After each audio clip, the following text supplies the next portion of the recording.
Boa noite. Boa noite, amados irmãos, queridos irmãos.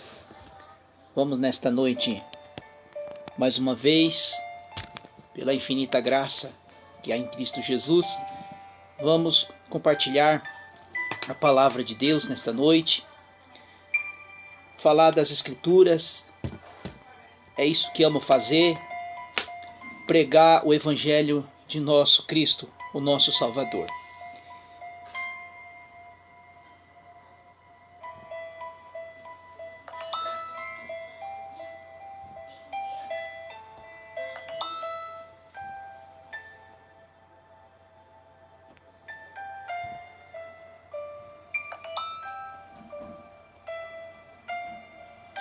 Então, amados irmãos, estou no capítulo 4 de Atos dos Apóstolos.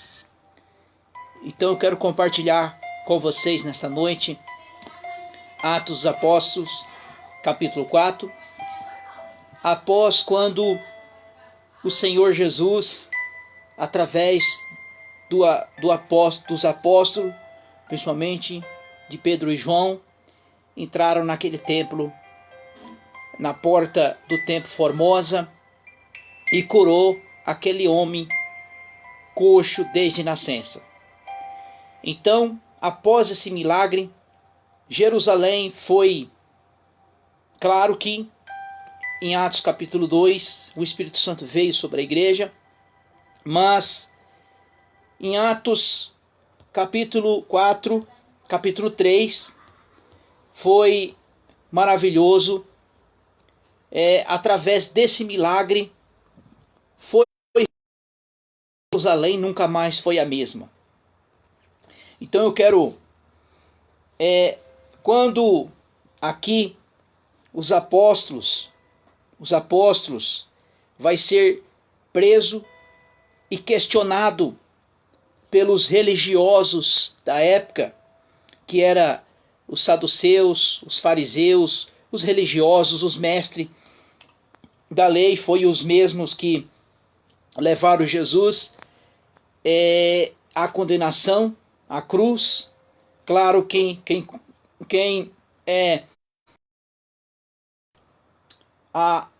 foi os romanos que mataram Cristo, mas a condenação, a acusação veio dos próprios religiosos da época, que é os saduceus, os fariseus e os mestres da época. Então, eu quero, no capítulo, versículo 1, diz assim: estando ele falando ao povo, sobrevieram os sacerdotes, o capitão do templo e os saduceus. Perturbaram-se que ensinavam ao povo e anunciassem em Jesus a ressurreição dos mortos. Então o que acontecia aqui, irmãos? Os saduceus, eles não acreditavam na ressurreição dos mortos. Assim também, eles não acreditavam que o Senhor Jesus morreu e foi ressuscitado. Então, por isso, os religiosos daquela época, principalmente os saduceus, eles não criam na ressurreição dos mortos. O versículo 3 diz assim: agarrando, trancaram-o na prisão até o dia seguinte, porque já era tarde. Então, esses religiosos dali de Jerusalém, os fariseus, os saduceus, os mestres da lei, trancaram os discípulos na prisão, principalmente Pedro e João. E muitos, porém, dos que ouviram a palavra, creram, e chegou o número desses quase 5.000 almas, 5.000 novos crentes salvos por Jesus foi alcançado pela mensagem que principalmente Pedro ali, ele no discurso que ele fez. O versículo 5 diz assim: E no dia seguinte, reuniram-se em Jerusalém e suas autoridades, os líderes religiosos e os mestres da lei. Anás, o sumo sacerdote, Caifás, João, Alexandre e todos que era da linhagem do sumo sacerdote. Então, aqueles religiosos da época pegaram os discípulos e prenderam eles. E como já estava tarde, eles pegando os discípulos e coloca os discípulos no meio deles. Coloca principalmente Pedro e João no meio deles. Porque o versículo 7 diz assim: e colocando Pedro e João no meio perguntaram: com que poder, em que nome faz destas coisas?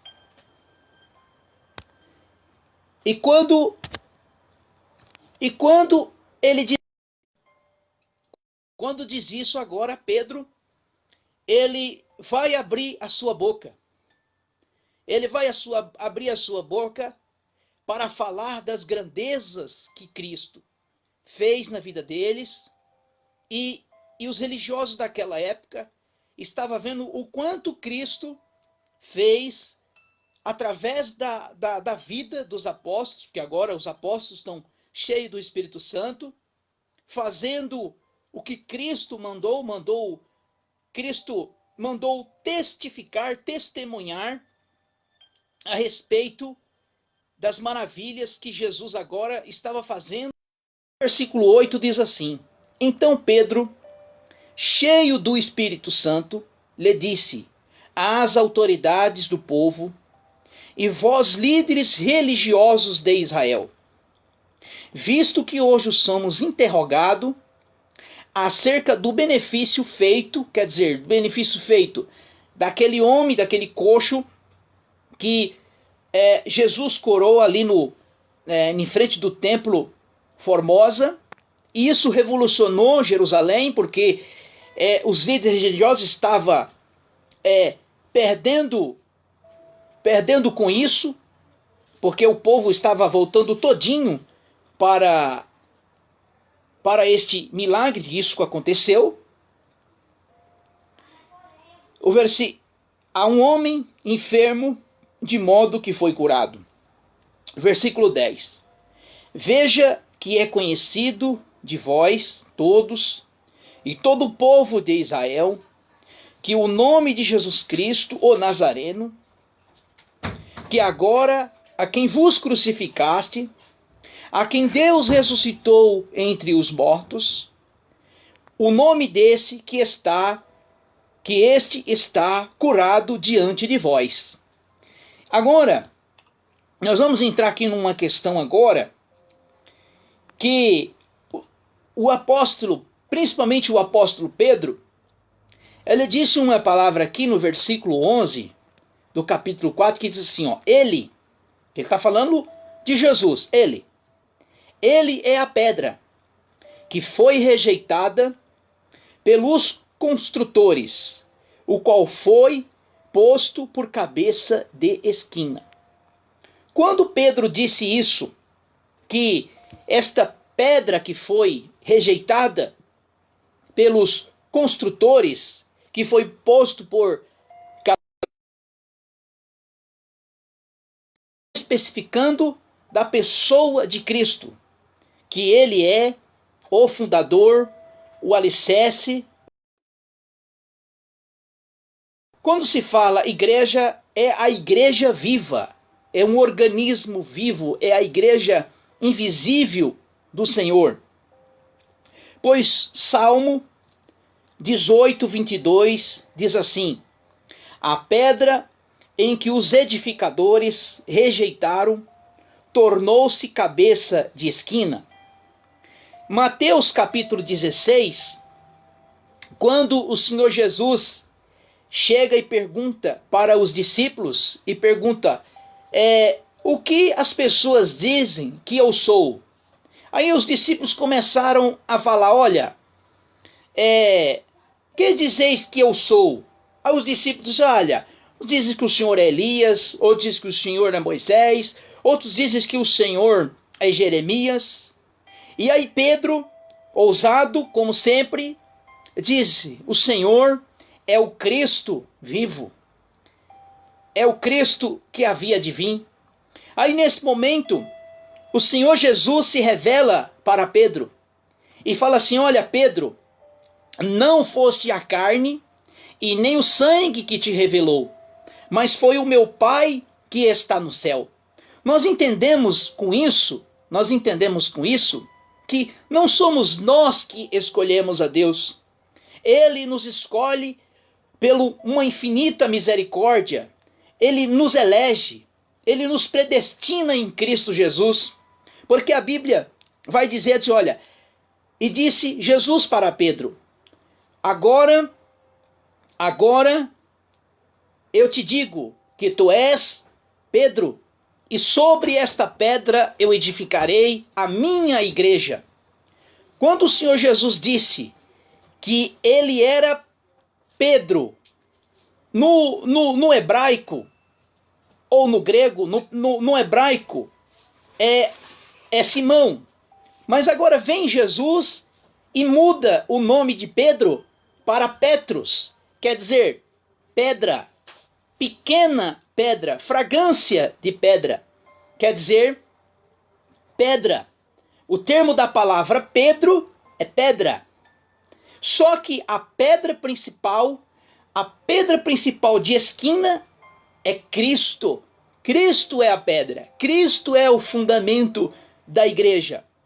E agora, nesse momento, meus amados irmãos, a Bíblia vai dizer que naquele momento diz, olha, tu és Pedro, e sobre esta pedra eu edificarei a minha igreja. Cristo estava falando da pedra principal, que é Cristo.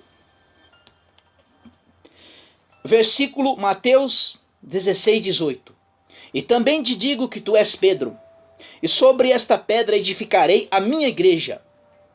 Não é como muitos dos nossos irmãos católicos, que a gente respeitamos muito, mas tem um ensinamento que eles afirmam que Pedro é a pedra, mas Pedro não é a pedra.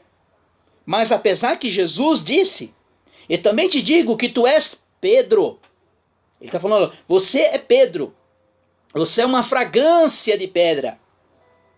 E sobre esta pedra, agora ele está falando dele mesmo, Cristo Jesus.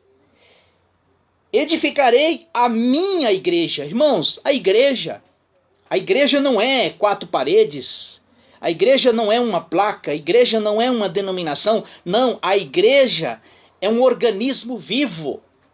A igreja somos todos aqueles que é inserido no corpo de Cristo. A igreja, os que são igreja, são aqueles que são inseridos no corpo de Cristo, que faz parte da família de Deus. E agora, Efésios, capítulo 2, versículo 20 diz assim, edificado sobre o fundamento. Qual é o fundamento? O fundamento é Cristo. Cristo é o fundamento da igreja. Cristo é o alicerce da igreja. Fundamento dos apóstolos e dos profetas, que é Jesus Cristo, é o principal pedra de esquina. Vamos fazer aqui uma conjectura. Quando nós vamos fazer uma construção, nós fazemos só um alicerce nessa construção. Colocamos ali as estacas, colocamos ali os ferros, colocamos tudo que se vai para ter uma construção firme. Então, este edifício já está posto, já está construído, que é sobre Cristo. Cristo estabeleceu os fundamentos da igreja. Só que aí, Paulo ele vai dizer sobre o fundamento dos apóstolos e dos profetas. É por isso que nós dizemos que não tem mais profetas e não tem mais apóstolos. Por quê? Porque a base e o fundamento, agora a igreja está construindo sobre esse alicerce, sobre esse fundamento. 1 Pedro, capítulo 1, 1 Pedro, capítulo 2, diz assim, olha o que Pedro diz. Chegando-vos para ele, pedra viva, reprovada na verdade pelos homens, mas aprovada com eleita e preciosa. E vós também como pedra viva, agora nós somos pedras vivas de Cristo. Sois edificado casa espiritual, sacerdócio santo para oferecer sacrifícios espirituais agradáveis a Deus. Quando Cristo nos insere no seu corpo, na família de Deus, nós somos sacerdotes de Deus. Pedro vai dizer aqui que nós somos coluna da casa de Deus. Então, nós somos sacerdotes de Deus. E Cristo é o nosso sumo sacerdote. Quer dizer, a partir do momento que Cristo nos insere no corpo dele, na família de Deus, nós se tornamos agora sacerdotes de Deus. Porque todo crente é um sacerdote de Deus, por meio de Cristo. Olha o versículo 7 do capítulo 2 de 1 Pedro. Assim vós que credes, é preciso para que o recebeides, que é a pedra que os edificadores reprovaram. Quer dizer, está falando lá dos judeus que reprovaram, que rejeitaram Cristo, rejeitaram o Messias, rejeitaram o Senhor Jesus, que é o edificador da igreja, o qual João vai dizer, eu vim para o que era meu, e os meus não receberam, mas todo quanto receberam, deram o poder de ser chamado filhos de Deus. E os edificadores reprovaram, e esta foi pedra de esquina. O versículo 8, uma pedra de tropeço, rocha de escândalo, aqueles que tropeçaram na palavra, sendo desobediente a quem também foram destinados. Versículo 9, mas sois geração eleita. Ele estava falando, Pedro aqui está falando agora dos eleitos, dos escolhidos, daqueles que o Senhor Jesus salvou, chamou para a sua graça. Oh, irmão, eu fico maravilhado quando eu olho para a palavra de Deus e dizer que Cristo me escolheu, que Cristo me salvou. Tem pessoas, tem crente que não pode dizer isso, que é salvo, que é um eleito, que é um escolhido, que Cristo nos predestinou, nos chamou para o seu santo evangelho. Tem vergonha de anunciar Jesus, tem vergonha de anunciar esse Salvador maravilhoso, mas nós não temos. Nós estamos aqui para proclamar esse evangelho santo, maravilhoso, poderoso. Ele diz assim, vós sois gerações eleita, sacerdócio real, nação santa, povo adquirido, para anunciar as virtudes daquele que vos chamou das trevas para a maravilhosa luz. O versículo 11, amados, e forasteiros, vos abastai das concupiscências carnais que combate contra a alma. Meu amado irmão, quando Pedro diz esse versículo maravilhoso, quando ele diz, amados, como os peregrinos e forasteiros. Sabe o que acontece? Nós estamos aqui de passagem. Nós estamos no momento, porque nós não somos daqui, nós somos da pátria, que é o céu, que é o reino dos céus. Porque quando Pedro, ele diz aqui que nós somos peregrinos e forasteiros. Um exemplo, eu vou viajar para peregrino, pois assim é um escolhido, é um eleito de Deus. Foi isso que o apóstolo Pedro estava dizendo. Ele é a pedra que foi rejeitada por vós, e os construtores, o qual foi posto cabeça de esquina. Quando ele diz aqui que os construtores rejeitaram, ele está falando aqui da nação de Israel, do povo de Israel. Olha que coisa linda. Nenhum outro há salvação, pois que também debaixo do céu, e nenhum outro nome há, devemos ser salvos. Então, você quer ser salvo? Então você precisa reconhecer a pessoa de Cristo Jesus. Sem Ele, você não tem salvação. Sem mim nada podereis fazer. Aquele que crê em mim, ainda que esteja morto, viverá. Ainda crê em mim, não será condenado. Então, para o homem se livrar da condenação, da ira, da justiça de Deus, do juízo de Deus, tem que passar, tem que conhecer essa pessoa que é Cristo. Sem Ele, nada pode se fazer o homem.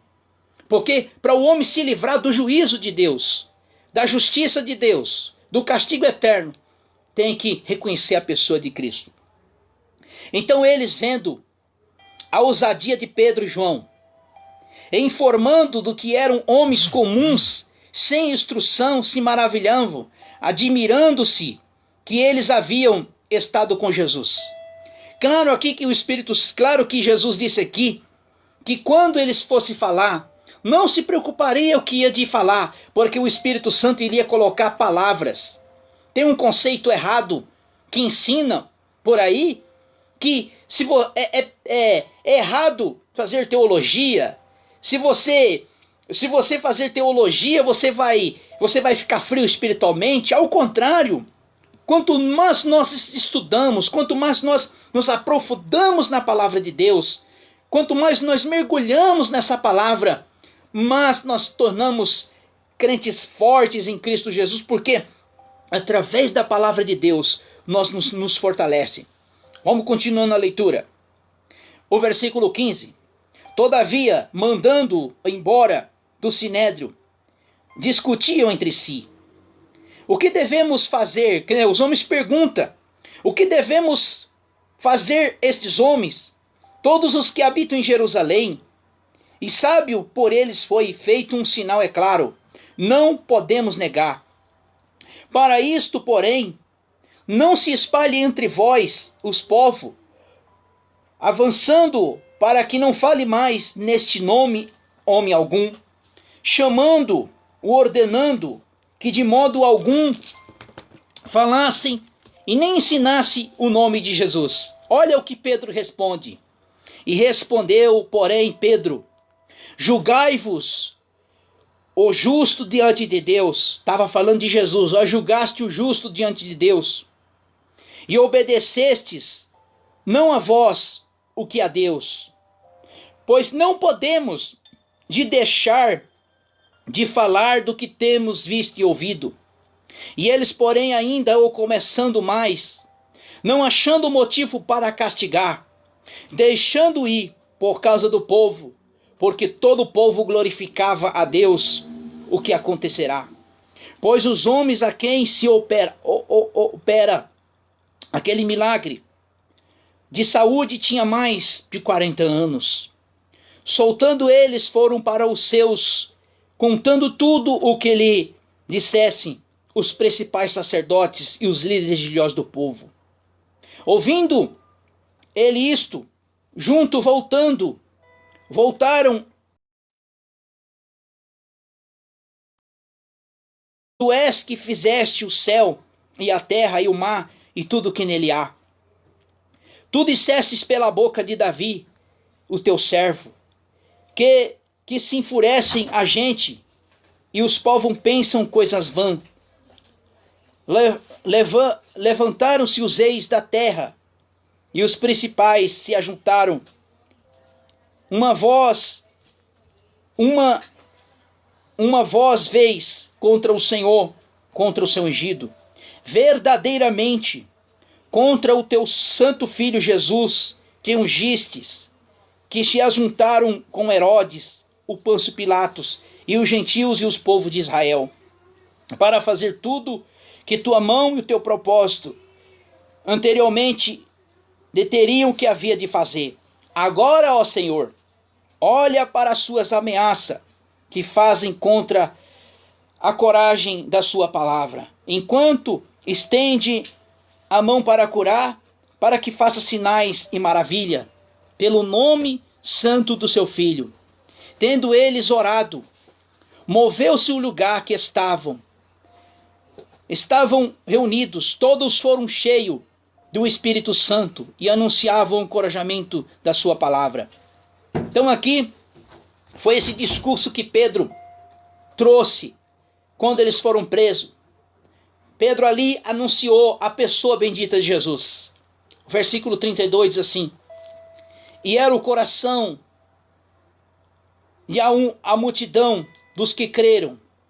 Ninguém dizia coisa alguma do que possuía a sua própria, mas todas as coisas eram compartilhadas. E os apóstolos davam grande poder e testemunho da ressurreição dos que havia abundante graça. Bom, aqui, irmãos, aqui se cumpriu aquilo que Cristo mandou os discípulos fazer. O que Jesus mandou os discípulos fazer? Ser testemunhas oculares. Os discípulos eram testemunhas oculares. E não havia entre eles necessidade alguma, pois todos possuíam terras ou casas, vendendo, trazia o preço que fora vendido e depositava aos pés dos apóstolos. E construía cada um conforme a sua necessidade. Então José, chamado pelos apóstolos Barnabé, significa filho da consolação, o levita natural de Chipre, possuindo uma propriedade, vendeu e trouxe o dinheiro e depositou aos pés dos apóstolos. Então, essa foi a igreja primitiva. Então, amanhã, amados irmãos, se Deus nos permitir, nos der o fôlego de vida, nós vamos entrar no capítulo 5, que vai falar de Ananias e Safira. Amém? Depois vai falar do livramento, que o Senhor envia ali o anjo do Senhor e liberta os apóstolos da prisão. Que Deus abençoe, que os irmãos tenham uma boa noite em Cristo Jesus.